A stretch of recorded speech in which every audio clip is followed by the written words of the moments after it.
and welcome to Somnal, a podcast designed to help you get some sleep. It's 7:55 here in the morning, and it's a chilly 4 degrees outside.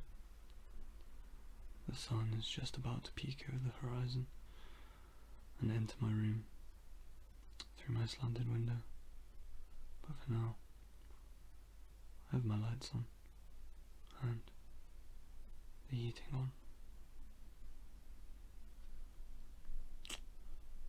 Today I'd like to read from The Divine Comedy by Dante Alighieri. Dante was a poet from the early Renaissance in Italy, and most people know him for part 1 of the Divine Comedy, Inferno, in which the classical author Virgil leads him through the many circles of hell to the underworld, in which he sees all manner of people through history, and it gives him an opportunity to put his least favourite enemies there as well. It's a very politically charged work. I mean, he tackles the chief betrayers of Christ, of course, such as Judas, who was held in one of the 3 mouths of Satan, right at the centre circle of hell. But he has people like one Brunetto, who was of the opposing faction in Florence when Dante was living there, and who he finds boiling alive in a large iron cauldron. So, the way that the first canto, or section, of the Inferno starts is Dante becoming lost. This leads to one of the most well-known passages, or most quotable passages from the original Latin. In media res, in the midway of this our mortal life, I found me in a gloomy wood astray. So Dante finds himself in the middle of his life, lost. A supernatural midlife crisis, to some extent. And literary critics would go on to use this phrase in media res to talk about a certain type of approach or opening to literature, beginning in the middle, right in the action, a hot start, or a start with a little introduction. Ironically, this is an introduction though. If you ever read anything such as Ovid's Metamorphoses or any of the classical authors, the poets will most likely begin in the classical tradition with an appeal to the muses, to inspire them with poetic insight to write their book, or write their poems, write their epic, whatever it may be. And this is usually a written introduction. You'll find many Roman authors start their books with lines such as "Hear me, muses," the Aeneid, the Roman equivalent to the Iliad and the Odyssey by Virgil, begins, I think, "I sing of arms and the man," very incantatory, like almost priest-like invocations to these higher beings, these muses, who, I mean, we still have the word in our lexicon. Muse meaning an inspiration for artistic performance. A painter may have a muse, a poet may have a muse, a songwriter may have a muse. But they came from the Greek, and I believe there were 3 muses. I haven't quite looked it up in a long time. I think they represented 3 different qualities. But if you're interested in those, you can go look up the muses. And see, a lot of this hasn't changed in modern day. A lot of the songs we get, like pop songs or current drama, is dealing with the simpler ones invoke these muses as well. Obviously, context has changed, and modernism, postmodernism are very revisionist theories. Do we even need these muses? What do muses of beauty and art mean after the horrors of events such as the World Wars? But I'm getting off track once again. I'd like to read from Canto 1, and the edition I have is Wordsworth Classics of World Literature. Now, this edition is quite useful. When I started reading the Divine Comedy, I still haven't finished it. I think I've just got to Purgatorio. So it goes Inferno, Purgatorio, and then finally Paradiso. So Dante goes through hell, purgatory, and then reaches heaven. So when I started reading Inferno, I had a terribly tough time. It's a long poem with many cantos, and it's one of those poems, one of those books you can't really rush through. I tried to rush through it. I missed a hell of a lot. I might have to end up rereading it. Anyway, the Wordsworth edition has some handy little descriptions at the beginning of each canto, telling the reader what the subject of the canto is, because sometimes the language used, or maybe it's the translation, is kind of ephemeral and hard to pin down. So the description for Canto 1 reads: the writer, having lost his way in a gloomy forest, and being hindered by certain wild beasts from ascending a mountain, is met by Virgil, remember, author of the Aeneid, who promises to show him the punishments of hell, and afterwards of purgatory, and that he shall then be conducted by Beatrice into paradise.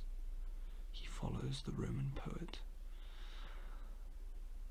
Beatrice was Dante's muse in the conventional terms. She was his love at the time, I believe. Maybe his love for life. And most of Paradiso, Virgil can't enter paradise to guide Dante, is in the company of Beatrice, who shows him the many circles of the angels and all that is good and beautiful, and they reaffirm their love. Of course, it's kind of like fan fiction to an extent. Me and my girlfriend went to heaven and she said she really loves me. It's all a little on the nose if you take it like that, but some of the later poetry is just beautiful about her. She's given a lot of care in her description,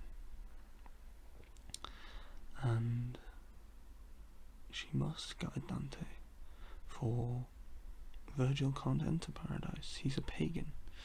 He never was a Christian. So, Canto 1. In the midway of this our mortal life, I found me in a gloomy wood, astray, gone from the path direct. And even to tell, it were no easy task, how savage wild that forest, how robust and rough its growth, which to remember only my dismay renews, in bitterness not far from death. Yet, to discourse of what there good befell, all else will I relate discovered there. How first I entered it I scarce can say, Such sleepy dullness in that instant weighed my senses down, when the true path I left. But when a mountain's foot I reached, where closed the valley that had pierced my heart with dread, I looked aloft and saw his shoulders broad, already vested with that planet's beam, who leads all wanderers safe through every way.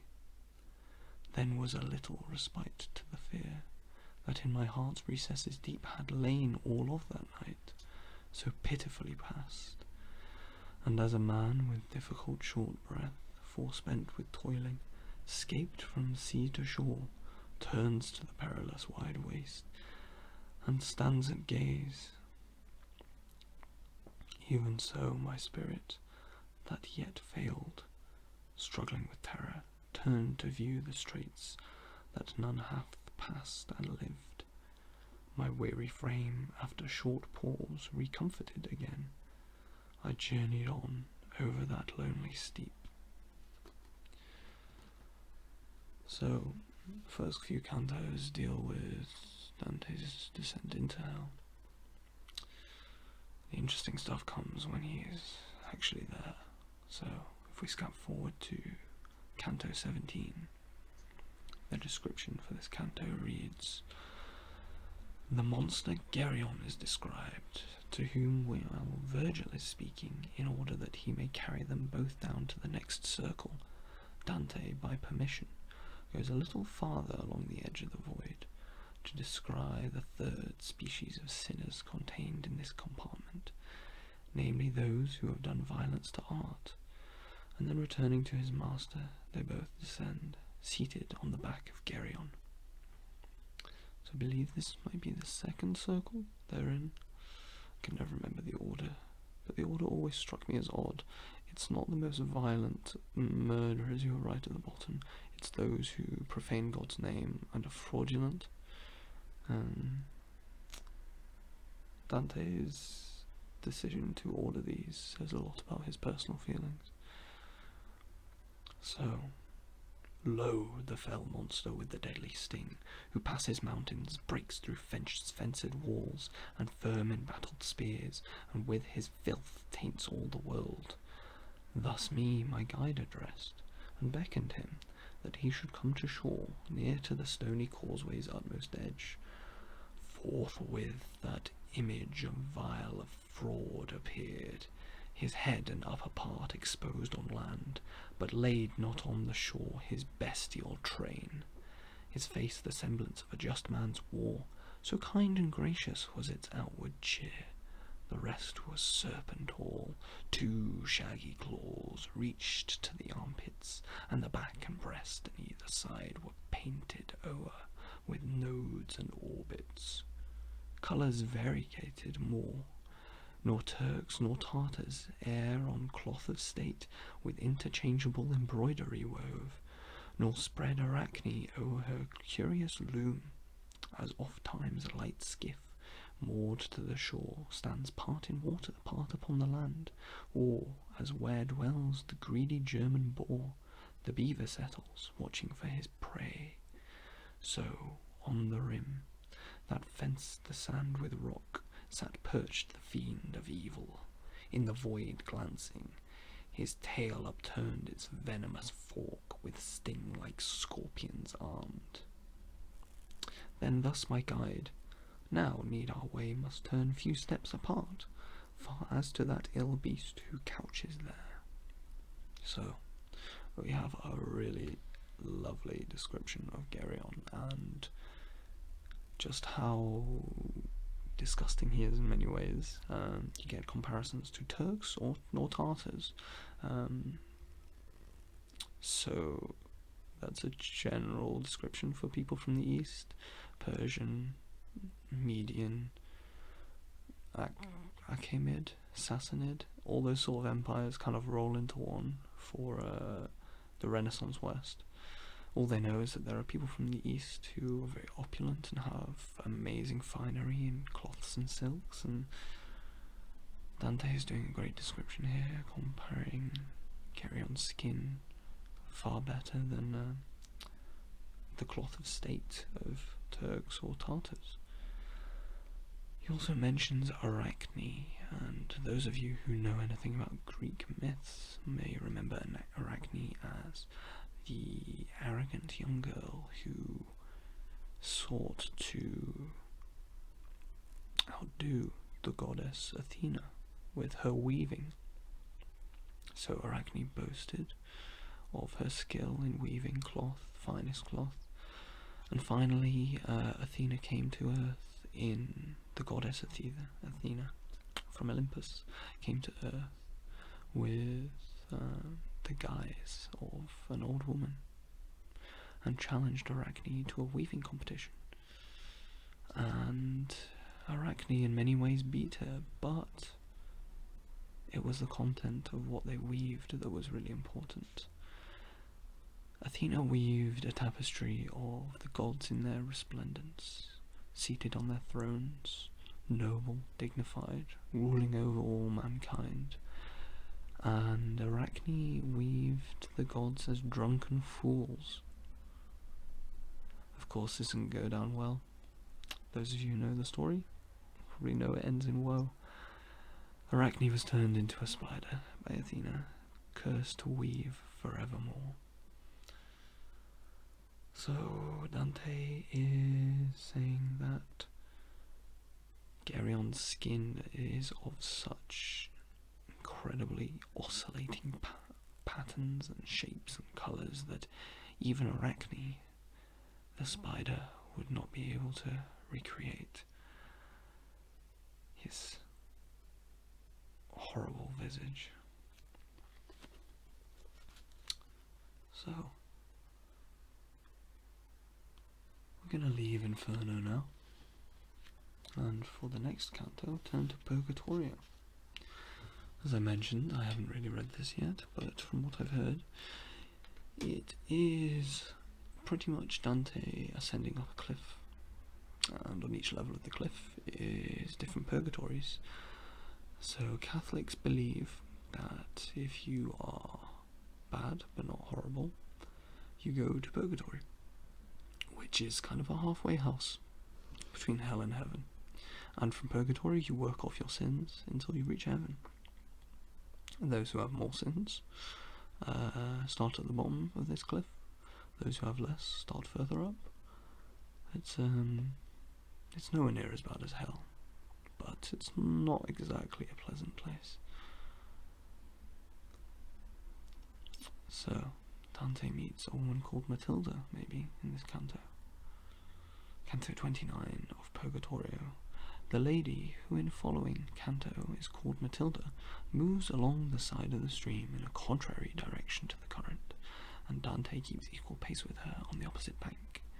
A marvellous sight preceded by music appears in view.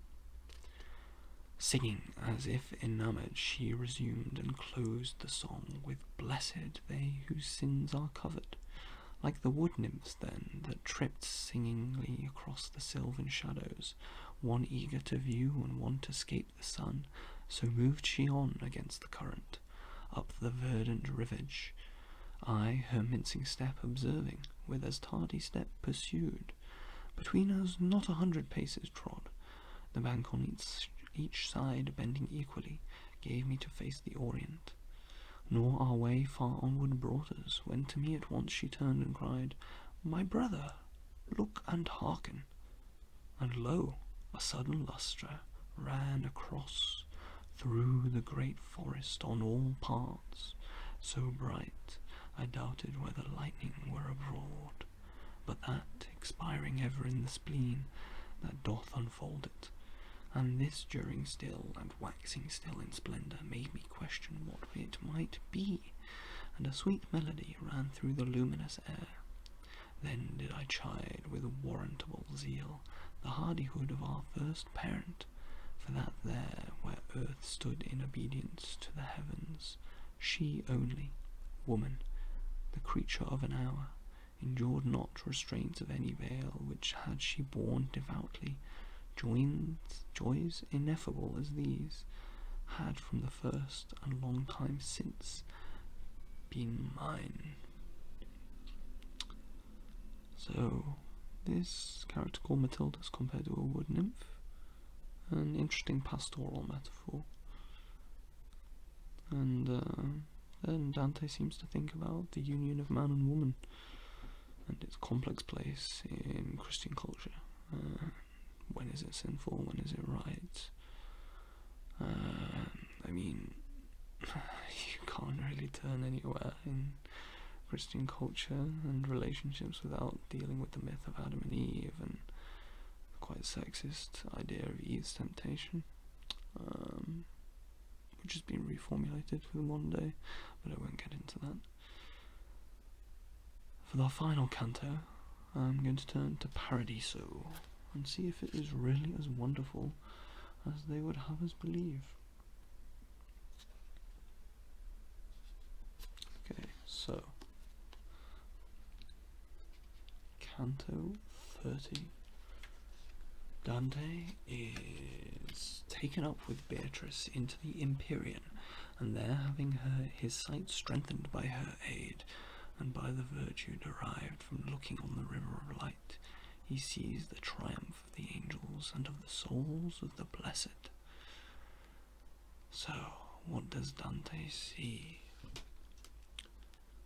Noon's fervid hour, perchance 6,000 miles from hence, is distant, and the shadowy cone almost to level on our earth declines, when from the midmost of this blue abyss, by turns some star is to our vision lost, and straightway as the handmaid of the sun puts forth her radiant brow, all, light by light, fade, and the spangled firmament shuts into the loveliest of the glittering throng. Thus vanished gradually from my sight the triumph, which plays ever round the point, that overcame me, seeming, for it did, engirt by that it girdeth, wherefore love, with loss of other object, forced me bend mine eyes on Beatrice once again. If all that hitherto is told of her were in one praise concluded, 'twere too weak to furnish out this turn. Mine eyes did look on beauty such as, I believe in sooth, not merely to exceed our human, but that save its maker, none can to the full enjoy it. At this point overpowered I fail, unequal to my theme, as never bard of buskin or of sock hath failed before. For, as the sun doth to the feeblest sight, e'en so remembrance of that witching smile hath dispossessed my spirit of itself, not from that day when on this earth I first beheld her charms, up to that view of them, have I with song applausive ever ceased to follow, but not follow them no more. My course here bounded, as each artist's is, when it doth touch the limit of his skill. So Dante returns to this theme of breaking the fourth wall to an extent. Self-referential poetry. He bemoans that Beatrice is just so earth-shattering, sky-piercingly beautiful. He cannot possibly describe her. He feels like he has failed as a poet, as a writer, as a conduit for the muses, because she just eludes all description. It's a really beautiful passage, actually. You can see his love for her just exceeds his immense talent. And although it is somewhat over-romanticised, and it does lead to this problem of placing women on a pedestal instead of actively engaging with who they actually are, which is humans. I just think that sort of praise is immaculately written, very emotional. So, the Divine Comedy, it's about 400 pages. It's a pretty long book, all poetry, so it's a good slog. I'd recommend, if you ever want to read it, don't rush through it. savor every word, every canto, and it'll leave you with a lot to think about. And then you can also just flex on everyone, say, "Oh, I've read the Divine Comedy," which is always 90% of the reason why I read. Anyway, that's gonna be it for Somnal, and I hope that you relaxed well. If you're sleeping, sweet dreams, and if not, I'll see you on the other side. I'm gonna leave you with an ambient track by an artist called Jealous, and the song is called Solar.